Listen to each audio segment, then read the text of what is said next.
Robert, bonjour. Bonjour. Nous vous interviewons aujourd'hui pour une chaîne YouTube qui s'appelle Thinkerview. Que je connais. C'est vrai.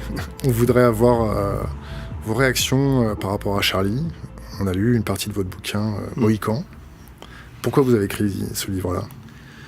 Mais c'est un peu la phrase que je mets en exergue de Baldwin, là, et on écrit des livres pour changer la perception que les gens ont du monde. Et ce livre-là était assez difficile Il y a une longue période de maturation pour moi, j'y pensais depuis un moment. Mais un livre, c'est toujours une rencontre entre une époque, un auteur et une sorte d'électricité, quoi. Il faut sentir la musique dès le départ, quoi. Et avec Mohican, j'y arrivais pas pour des tas de raisons. J'y arrivais pas parce que j'étais plein de sentiments et d'affection surtout pour Kavanagh. J'avais un peu de rancœur à l'égard de personnes qui étaient dans le livre. Et donc, il fallait que je trouve une méthode très sèche et très factuelle de raconter cette histoire. Et donc, ça demande une énergie et un regard et une profondeur. Et je ne l'avais pas. Et puis, après les attentats, je pense qu'un des déclics a été de voir que ceux que je considère comme étant des usurpateurs occupaient les médias et occupaient le terrain. Et je me suis dit qu'il fallait que je raconte cette histoire, l'histoire que je connaissais de Charlie Hebdo et d'Harakiri, et cette histoire de la presse. Mais au-delà d'une histoire de presse, c'est l'histoire d'une marque. Charlie Hebdo est devenu une marque commerciale, et je voulais raconter sa captation, raconter les détournements et toutes les coulisses de cette histoire, et en faire un récit, les Américains appellent ça du new journalisme, mais en tout cas un récit écrit et distancié, et faire en sorte que cette histoire parle à tout le monde, quoi. Donc pour rappeler à notre communauté, à nos auditeurs, qui est Denis Robert. Denis Robert, c'est le whistleblower français de la banque, qui a eu énormément de petits aléas avec des huissiers, des procédures. Votre intégrité n'est plus à prouver. J'ai envie de vous poser une question. Qui est Kavanagh et qui sont les usurpateurs ? Mais sans Kavanagh, on ne serait pas là, vous ne seriez pas là. Une partie de tout ce qu'est la presse libre sur Internet, tout ça, on le doit à cet homme. C'est-à-dire que dans les années 60, lui et son alter ego, son acolyte, qui s'appelle Georges Bernier, dont le surnom et le nom connu est le professeur Choron. Donc à deux, ils ont créé la première et à mes yeux la plus importante aventure de journaux et de presse libre de ce pays, voire de la planète. C'est les défricheurs de la... Voilà, il y a très peu d'équivalents, sauf aux États-Unis, les expériences de free press ou de choses comme ça qu'il y a eu dans les années 60, tout qui a accompagné le mouvement un peu hippie. Là, on a eu une presse qui a émergé, qui allait à contre-courant de la presse américaine installée. Il y avait deux mouvements, en fait, en parallèle, qui étaient les États-Unis et la France. Mais la France avait une grande spécificité, qui était cet humour bête et méchant qu'ont inventé Kavanagh et Choron. Et donc, ces deux personnes... Kavanagh était et d'ailleurs, dans mon livre, il y a une phrase de Willem qui dit « Il y avait un malin et un intelligent ». Choron était le malin, Kavanagh était l'intelligent. Kavanagh était celui qui écrivait, qui concevait, et Choron était l'ingénieur de tout ça, celui qui ramenait l'argent, qui avait un certain génie pour l'écriture, mais c'est vraiment Kavanagh qui se bagarrait, qui avait les mains dans le cambouis et dans l'encre, et qui avait inventé ces journaux, et surtout qui s'est battu contre la censure, parce que ils ont pendant 25 années, ils ont eu 3 présidences différentes. C'est très loin pour vous, mais c'est Charles de Gaulle, Georges Pompidou et Valéry Giscard d'Estaing. Et chaque fois, ils ont eu des problèmes avec la censure. Mais ce n'étaient pas des petits problèmes, c'est-à-dire qu'ils risquaient la prison, on interdisait l'affichage et la vente des journaux sous prétexte que ça attentait à la jeunesse.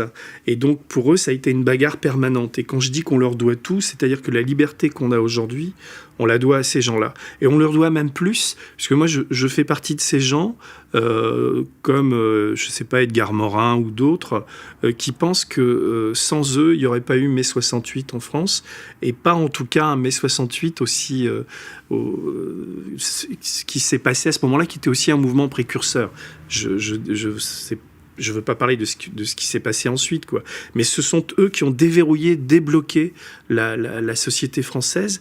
Et au-delà, des journaux en Europe, en Angleterre, en Allemagne, en Italie, ont existé à l'image de ces journaux-là. Et donc moi, je raconte de l'intérieur, des années 60 à aujourd'hui, comment ça se passait, quoi.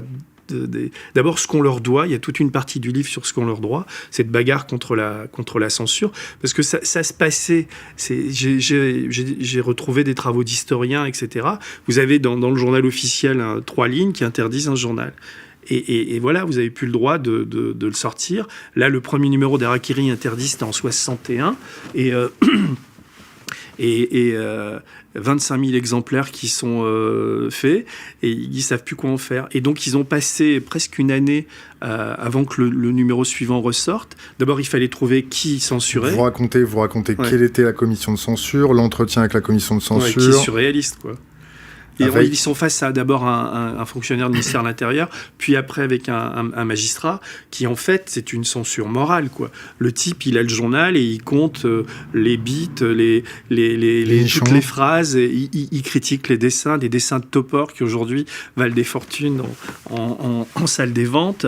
Vous avez un magistrat qui trouvait ça noir et dégueulasse et qu'il fallait pas passer ça.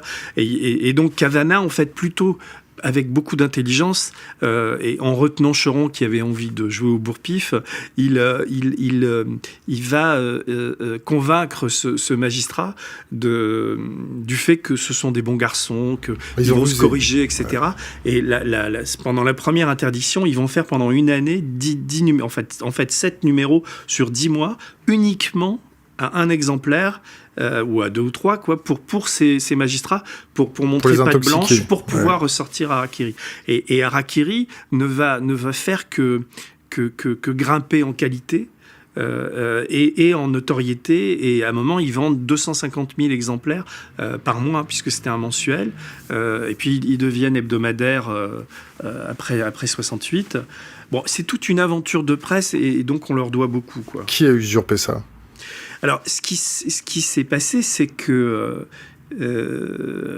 au début des années 90, Charlie Hebdo s'arrête en 1982. Et pendant 10 années, il ne se passe rien. Il y a des petites initiatives en France comme l'Idiot International, mais ça rencontre pas un grand public, contrairement à Charlie Hebdo qui vendait beaucoup et qui marchait très bien. Et puis, faute de lecteurs, et puis l'usure du groupe fait que ça s'arrête un jour.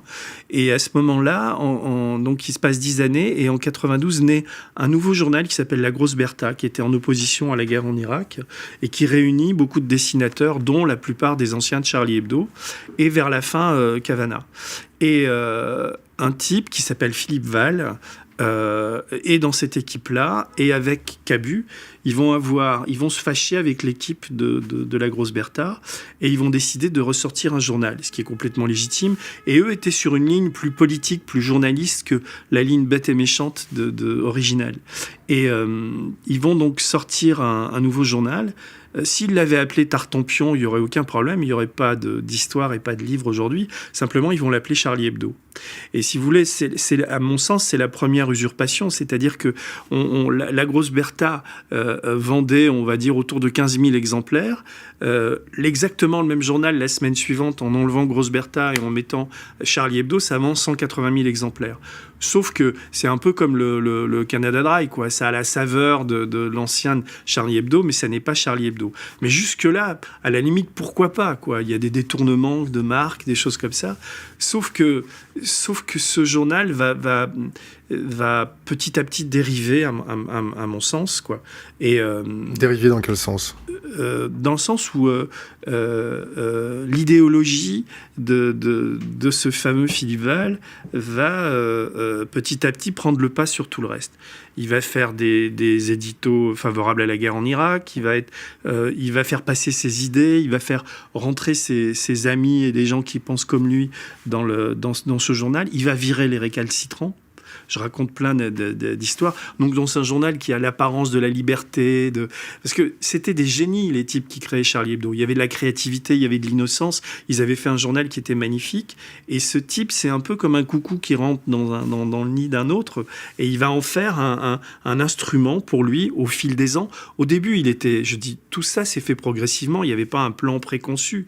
Mais si vous voulez, moi je démarre cette histoire de nos jours. C'est-à-dire, j'essaie de comprendre les problèmes qu'ils ont aujourd'hui, indépendamment de l'attentat.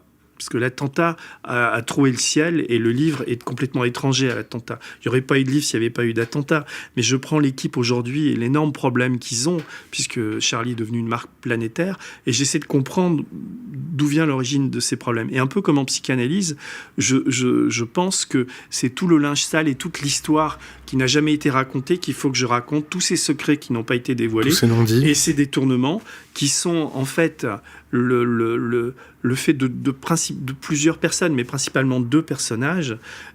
Philippe Val, qui est, vous devez le connaître, c'est un ancien chanteur, non ? Un ancien chansonnier, oui, qui voulait être Léo Ferré, et puis c'était son rêve, qui est le fils d'un boucher charcutier de Neuilly, et qui était chansonnier, et qui va se prendre pour un philosophe, quoi. Ou pour un homme politique, et qui était un ambitieux, un type qui a soif de pouvoir, mais qui à mes yeux, c'est sans doute un des plus grands usurpateurs que j'ai jamais vu, quoi. Parce qu'en plus, il est intelligent, il sait écrire, mais je pense démontrer dans mon livre à quel point il est sans foi ni loi, quoi, et à quel point ce qui compte pour lui, c'est le pouvoir, l'exercice du pouvoir, et il a tous les défauts de ces ambitieux qui arrivent sans grand talent, mais grâce à des réseaux. Et ce que je lui reproche, indépendamment du détournement de fonds, quel type parce de qu'il réseau ? y a de l'argent, etc., mais c'est d'avoir détourné le fond et le sens profond de ce journal, et d'avoir grimpé comme ça dans la hiérarchie, dans la hiérarchie de ce pays, on va dire, en marchant sur la tête, et en écrasant la beauté, l'innocence et la créativité de génies comme Reiser, Cavana et d'autres, et en abusant de la faiblesse et de la vieillesse de Cavana. Vous parliez de réseaux. Est-ce que vous pouvez me décrire ces réseaux ? Est-ce que vous les connaissez ? Les réseaux, c'est oui, c'est-à-dire que c'est assez troublant de voir que dès qu'il y a une pétition, dès qu'il y a des soutiens, on revoit toujours les mêmes personnes, la maison d'édition Grasset, Bernard-Henri Lévy, le journal Causeur. C'est toute une bande de gens comme ça. Il y a un premier cercle, et puis ensuite il y a tous ceux qui ont fait allégeance ou à qui ont rendu des services, des renvois d'ascenseurs, etc., quoi. Et là, aujourd'hui, ils bénéficient de l'aide, de l'appui d'une chargée de communication qui s'appelle Anne Hommel, qui était la personne qui s'était occupée de la com de Cahuzac, de Dominique Strauss-Kahn, d'Omar Bongo, et qui est une femme assez puissante, également à mes yeux sans foi ni loi, et qui fait tout pour protéger cette bande. C'est des gens qui se cooptent entre eux, qui veulent le pouvoir, et qui écrasent tout sur leur passage, et qui ont des entrées dans toutes les télévisions, les journaux, etc., quoi. Et donc moi je suis le spectateur. Je suis pas, mon état d'esprit est ni la revanche, ni la colère, ni tout ça. Je suis quand même assez épaté par la force et la puissance de ces gens-là, quoi. Parce que par ailleurs, Mohican, qui vit sa vie de livre, plutôt bien d'ailleurs, c'est-à-dire il est sorti avant les attentats, il est sorti il y a 3 semaines maintenant, et grâce à Internet, grâce puis au bouche à oreille, c'est un bouquin qui est réimprimé, qui marche, donc je suis pas là pour vendre un livre. Vous parliez de psychanalyse. Oui. Avec les attentats, on a pu voir un moment très puissant, et ce moment très puissant a pu générer une décompensation. Est-ce que cette décompensation s'est matérialisée au sein de cette équipe ? Est-ce qu'il y a eu un problème avec cet argent qui a afflué massivement de Google jusqu'à le citoyen lambda ? Ce qui se passe dans cette équipe, moi je ne suis pas dans cette équipe, mais c'est très compliqué. Évidemment, il y a l'attentat, la mort de tous ses amis, de ces qui... on ne peut pas se mettre à leur place. C'est une déflagration, c'est comment vivre après avec ça. Mais il y a le problème il faut continuer. Et moi, je sais gré à des types comme Rhys ou d'autres, parce qu'il fallait que le journal continue. Il fallait, pour des raisons à la fois symboliques, politiques, et parce que l'arrêter, c'était donner raison aux tarés qui sont rentrés avec leur Kalachnikov. Mais donc, j'ai pas de problème de fond, et j'ai pas de problème d'ailleurs avec le journal. On n'est pas obligé de lire un journal, quoi. Simplement, je sais que dans l'équipe, en fait, il y a deux courants, enfin, il y a deux blocs qui s'opposent. Il y a la direction, qui est représentée par un ancien comptable qui a 30% des parts aujourd'hui, qui s'appelle Éric Porteau, et par Laurent Sourisseau, dont le nom est Rhys, qui est le patron de ce journal, qui a 70% des parts, puisqu'il a repris les parts de Charb. Et en fait, vous avez une rédaction qui perd de plus en plus d'éléments, puisque Patrick Pelou est parti, Luz est parti. Ils essaient de virer par tous les moyens une fille qui s'appelle Zineb. Voilà. Et vous avez une équipe qui baisse les bras, parce que la direction est complètement sourde, malgré la communication qui est faite aux demandes et aux requêtes de cette équipe. En fait, cette équipe, ils sont une quinzaine, peut-être une douzaine aujourd'hui, ce qu'ils veulent, c'est créer une société des rédacteurs et avoir droit à faire le journal qu'ils ont envie de faire, quoi, qu'il y a un partage du pouvoir dans ce journal. Et vous avez une direction qui est représentée par l'avocat Richard Malka, qui est toujours en coulisses, et par Rhys et compagnie, qui eux restent arc-boutés dans leur précaré, qui est on est les actionnaires, on a le pouvoir et on veut faire le journal qu'on veut, quoi. Et donc il y a plus de communication entre eux. Vous en avez quelques-uns qui soutiennent la direction et d'autres qui veulent... Comment se positionne le ministère de la Culture par rapport à ça ? Le ministère de la Culture a joué les pompiers. C'est grâce à eux que le journal n'a pas explosé, quoi. Parce que tout le monde... Il y avait une vraie bagarre à l'intérieur de ce journal. Et ce que je trouve assez troublant, c'est que cette histoire de société des rédacteurs, c'était exactement le même problème qu'avait l'équipe des anciens en 92 quand ils recréent Charlie Hebdo. Ils veulent créer une société des rédacteurs. Et Philippe Val, Marie Cabrette, qui est la fille qu'on retrouve aujourd'hui là-bas, leur laisse leur laisse entendre que ça va être possible. Et ce que je raconte dans le livre, c'est qu'il y a un avocat que j'ai retrouvé, qui s'appelle Bernard D'Artevel, qui lui est sorti des radars, que personne... et qui avait comme stagiaire Richard Malka, quoi. Et D'Artevel est un militant, un partisan de cette société des rédacteurs. En gros, pour qu'un journal soit libre et que les journalistes s'y sentent bien, dans des journaux, on va dire, normaux, entre guillemets, une société des rédacteurs doit avoir une part au capital. Peut-être pas la majorité, mais une part au capital. Et Charlie Hebdo a fait croire pendant 2-3 années qu'ils voulaient faire ça. Et en fait, ils ont réussi à écarter cette société des rédacteurs, à capter le titre à Cavana. La captation s'est faite avec des moyens que je décris dans le livre qui sont pas très... qui sont moralement... pas bien, quoi. Enfin, c'est-à-dire que Cavana était le fondateur, le créateur, le génie qui a monté tout ça, et il va se retrouver dans un journal où il n'est plus rien. Il est plus actionnaire, il est pigiste, quoi. Et en face, vous avez Philippe Val qui se prend des gros salaires. C'est quoi le gros salaire ?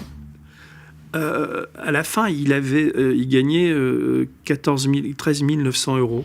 Et Cavana, il gagnait combien ? Et Cavana, il était pigiste à 1 800 euros. Mais il avait... Parce que quand même, c'était tellement énorme... Moi, dans votre bouquin, il y a quelque chose qui m'a blessé. Mmh. C'est l'attitude du journal face à Cavana et au fax. Vous savez, nous, on a une chaîne de hackers. Et je me suis projeté dans ce vieux bureau que vous décrivez très bien, avec cette chaise en paille, avec Cavana qui écrivait encore à la main, qui ne maîtrisait pas et qui préférait écrire avec sa plume. Et il envoyait ses chroniques par fax. Et le fax, en 2010, est tombé en panne. Et on ne lui a pas changé son fax. Ouais, c'est le signe qu'il était, contrairement, parce qu'on se servait de lui comme une vitrine et une potiche, quoi. Et donc, quand le fax est en panne, on le remplace pas. Donc, il doit se débrouiller pour continuer à écrire ses chroniques. Et lui, continue à les écrire parce qu'il est graphomane, quoi. Il écrit tous les jours, mais c'est aussi son gagne-pain, quoi. Parce que à cause de la gestion de Choron, il a pas de retraite, et donc les 1800 balles qu'il touche, 2000 balles l'aide. Et en plus, il a c'est ce que lui a octroyé, ce que lui ont octroyé Philippe Val et l'avocat Malka, 0,4% sur les ventes du journal, qui représente, bon an, mal an, entre 10 et 20 000, 25 000 euros, les années où le journal vend bien, qui complètent ça. Il a aussi des droits d'auteur, mais les droits d'auteur, enfin voilà, il a un train de vie, il a des enfants, etc. C'est pas quelqu'un qui est dans la pauvreté, mais quand on fait le ratio et le rapport entre des types qui se rincent, parce qu'il y a le problème de l'argent est quand même important dans cette histoire, c'est-à-dire qu'il touche de Philippe Val, je fais le descriptif dans mon bouquin, il va toucher plus de 2 millions d'euros entre les loyers, la SCI qui crée, et c'est Charlie Hebdo qui paye les loyers, et puis l'argent gagné avec les numéros sur les caricatures, etc. Ils se partagent quand même beaucoup d'argent, et à côté, vous avez des types comme Cavana qui ont que dalle, quoi, et qui se font même voler, il se fait même prendre le titre d'Harakiri. Alors, il y a tout un procès, mais je ne veux pas rentrer dans ces détails. Comment le livre a été perçu par Charlie, par l'équipe de Charlie en général? Alors moi, j'ai des très bons retours de 3 personnes qui m'ont écrit de l'intérieur du journal, mais il n'y a rien d'officiel parce que c'est un bouquin qui les gêne. La difficulté du livre, c'est un livre, il arrive 9 mois ou 10 mois après les attentats, je pense que avant c'était pas possible parce que c'était pas audible, parce qu'il y a un côté sacrilège que de s'attaquer à Charlie Hebdo. Mais moi je m'attaque pas à Charlie Hebdo. Je m'attaque sans doute aux usurpateurs qui en ont fait ce qu'il est devenu aujourd'hui. Est-ce que Charlie aurait pu s'attaquer à Charlie? Non, parce que il y a d'abord l'actuelle direction. C'est toujours la même équipe qui était autour de Philippe Val. Et on voit bien que Philippe Val essaie de revenir dans ce journal-là et qu'il n'arrête pas de dire dans les déclarations qu'il fait que Riss est son successeur. Et Riss ne dit jamais un mot contre Philippe Val. Et ça fait partie de mon incompréhension parce que dans mon enquête, j'ai évidemment essayé de prendre contact avec ces gens-là. Je leur ai écrit. Ils ont refusé de me parler. Et ça m'a déçu de la part de Riss parce que je vois pas... J'avais aucun a priori à son égard, quoi. Et j'avais des vraies questions à lui poser. Par exemple, comment se fait-il quand il reprend Charlie Hebdo avec Charb, Cabu et Val lui laissent. Le journal était assez florissant grâce aux caricatures et tout. C'est un journal qui a toujours été hyper bénéficiaire. Les journalistes ont été très bien payés. Et puis là, quand Val lui vend, il y a un trou de presque 500 000 euros de déficit. Ouais, parce qu'entre-temps, ils ont pris les dividendes, ils ont vendu l'appartement et ils se retrouvent avec un journal où il y a pas d'argent, quoi. Et la gestion était quand même un peu... Alors, il n'y a pas d'illégalité, mais on est toujours à la limite, quoi. Et comment ça s'est fait, et ensuite tous les procès qu'ils ont fait à Cavana dont personne n'a jamais entendu parler. Je pense à Riss, j'avais toutes ces questions-là à lui poser. Et Riss m'a envoyé un mail en disant qu'il mettait en doute mon intégrité et il a refusé de me répondre. J'ai publié une partie de sa lettre dans mon livre. Et si vous voulez, l'autre réaction qui est quand même assez troublante, c'est celle de Philippe Val et de Richard Malka, qui ont refusé de me voir et qui m'ont envoyé des courriers d'avocats. C'est-à-dire que l'avocat Malka a pris une avocate pour me répondre, des lettres dont je publie des extraits aussi, des très longues lettres, où il ne répond pas à mes questions, mais il prend un ton un peu ironique comme ça pour tout ça, mais bon, à la limite, c'est de bonne guerre. Mais ce que j'ai pas trouvé du tout de bonne guerre, c'est le courrier que avec mon éditeur Bernard Barrault, on est très complices depuis 30 ans. Donc Bernard est très important pour moi. Enfin, c'est plus qu'un éditeur, c'est un ami. Donc on peut pas nous séparer, lui et moi. Donc c'est pour ça aussi que j'ai fait le livre chez Julliard, parce que je savais que ça poserait des problèmes. Mais Julliard appartient à une maison mère qui s'appelle Editis, qui possède une trentaine de maisons d'édition. Et donc, une dizaine de jours après le courrier recommandé que j'ai envoyé à Philippe Val, la maison d'édition, le service juridique d'Editis, a reçu une lettre de Georges Kijman qui écrivait au nom de Richard Malka et de Philippe Val, en disant, dans la lettre disait en substance: vous avez un auteur qui s'appelle Denis Robert qui est en train de commettre un livre profondément diffamatoire. On vous prévient. En gros, il ne demande pas l'interdiction du livre, mais il laisse entendre qu'ils ont intérêt à faire gaffe parce qu'ils vont déposer des plaintes, etc. Le même type de procédure bâillon que vous avez subi sur Clearstream. Et ouais, c'était un curieux remake. mais qui, si vous voulez, j'ai trouvé pas ça très intelligent, parce que contrairement à ce qu'ils ont imaginé, à l'intérieur du groupe de Julliard, ça s'est su qu'il y avait cette lettre, et les gens étaient scandalisés. Donc il y a eu autour du livre une sorte de mouvement de protection, quoi.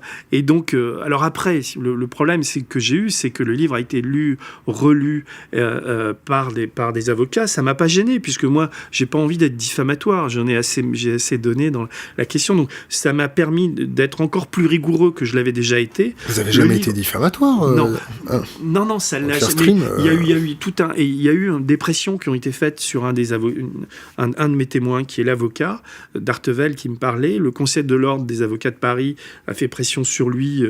Donc, ça a été très compliqué, mais ça, c'est pas à moi à en parler, c'est plus à lui. Donc, le livre, ça a été assez dur. Et la veille ou l'avant-veille de sa sortie, j'avais fait état de cette lettre de Kijman dans l'épilogue du livre. Et on m'a demandé de l'enlever. Alors, j'aurais pu me braquer et dire non, monter sur mes grands chevaux. Il y a quelques années, j'aurais peut-être fait ça, quoi. Parce qu'on avait essayé de censurer un de mes premiers livres qui était pendant les affaires continuent, et j'étais allé chez un autre éditeur. Mais là, je me suis dit, c'est pas grave. Ce qui compte, c'est que le bouquin sorte et que ma parole reste libre. Et ça n'est pas un service juridique d'une multinationale qui va me faire peur, quoi. Parce que il y a des liens entre service juridique et l'avocat en question. Enfin bon, et tout ça, si on rentre dans ce processus-là, on s'en sort plus, quoi. C'est là où on s'auto-censure et tout. À un moment donné, il faut être un peu intelligent. Donc le livre est sorti, mais il est sorti avec toutes ces difficultés-là, quoi. Et c'est assez épuisant d'avoir cette pression-là en permanence. J'ai l'habitude, mais je pense que si ça avait été un autre que moi, et s'il n'y avait pas eu cette relation avec Bernard Barrault, ce bouquin ne serait jamais sorti chez et donc jamais personne n'aurait su. Et non, et ce que je raconte aurait été inaudible. Et en tout cas, c'était très important pour moi de faire savoir, de faire connaître une autre histoire de Charlie et de Charlie Hebdo, d'autant que la marque devient, comme je le disais tout à l'heure, planétaire. Donc il était vraiment important que les gens sachent qu'en disant « je suis Charlie », comme tout le monde l'a dit, il y avait vraiment une histoire qui était très différente de celle qu'on raconte. Et être Charlie, ce que je raconte dans le livre, c'est que le « je suis Charlie », moi je le suis à la manière de Godard, parce que Godard suit Charlie du verbe suivre. Et moi je ne serai jamais le Charlie de ces usurpateurs, mais je suis Charlie, et j'aime l'esprit de Charlie Hebdo, même si aujourd'hui je trouve que le journal, mais je peux pas leur en faire grief, mais c'est pas un journal qui est formidablement écrit et dessiné, il y a toujours des choses intéressantes, mais dans le climat dans lequel ils font, c'est difficile, surtout si les meilleurs se barrent, quoi. Donc voilà, mais le livre ne porte pas sur ça, mais alors, et après il y a eu toutes les difficultés de la sortie où je me suis retrouvé face au rouleau compresseur. Ça, je pensais que vu comment dire, la mauvaise image de Philippe Val et tout ce qu'il avait fait comme erreur et comme connerie à France Inter, je pensais que les médias mainstream, on va dire, ne lui dérouleraient pas le tapis rouge comme ils le font, dans une méconnaissance et une amnésie totale de tout ce qu'il a fait, quoi. T'as été t'as été surpris de ça, mais regarde comment sont traités les attentats à l'heure actuelle. Le PAF n'invite que la kyrielle d'experts classique, et t'es encore surpris par ça? Nous, sur Internet, on n'est plus surpris du tout de cette méconnaissance des dossiers. Non, mais c'est pour ça que... Oui, parce que... c'est peut-être ma naïveté, mais moi j'aime les gens, je fais confiance aux gens, etc. Je te donne un exemple qui peut-être... j'étais invité au moment de la sortie de Clearstream et du film de début d'année au Grand Journal par Maïtena Biraben. Elle m'invite avec des trémolos, super accueil, ils font un... Et quand le livre sort... donc on est 8 mois plus tard, quoi. Le Grand Journal me réinvite en me demandant une exclusivité. Enfin, il passe par mon éditeur. Et donc c'était normal. Et si à ce moment-là, j'étais invité dans d'autres émissions, le livre devait sortir, et donc évidemment on accepte l'invitation parce que un livre, il faut qu'on en parle, quoi. Et 2-3 jours avant d'aller à cette invitation, parce qu'on était invité ailleurs et qu'il y avait cette exclusivité, on essaie de savoir quand. Enfin, et là on apprend que je suis plus invité. Donc, et tu t'apprends ça comment ? Je l'apprends par mon attaché de presse, qui, sur mon insistance, a téléphoné à Canal. Parce que, peut-être je suis naïf, mais je sais que cette fameuse Anne Hommel, dont j'ai parlé tout à l'heure, qui est une directrice de communication, etc., est aussi très proche de Bolloré, et elle est l'attachée de presse ou la directrice de communication de Charlie Hebdo, mais aussi de Maïtena Biraben. Mais ma naïveté, je me dis, cette Maïtena Biraben, elle a quand même, tu vois, je l'ai rencontrée, elle a quand même un peu de libre arbitre, et elle est capable, où il y a une rédaction en chef, ils ont quand même un minimum d'autonomie dans ce truc. Et vu la manière dont elle s'est fait enfler par Philippe Val 6 mois plus tôt, quand il a sorti ce bouquin merdique qui s'appelle Malaise dans l'inculture, il lui a menti, enfin, etc. J'en parle dans mon livre. Je me dis, bon, elle va quand même être... Mais non, mais pas du tout. C'est-à-dire qu'ils vont me désinviter, ils vont dire... Et ils vont inviter Philippe Val, Tapis Rouge, etc. Parce que c'est cette fameuse directrice de la com qui, en fait, choisit les invités du Grand Journal. J'en ai rien à foutre du Grand Journal. D'ailleurs, pour moi, quand je vais dans ce genre d'émission, ce qui m'est arrivé assez souvent, j'y vais jamais avec plaisir.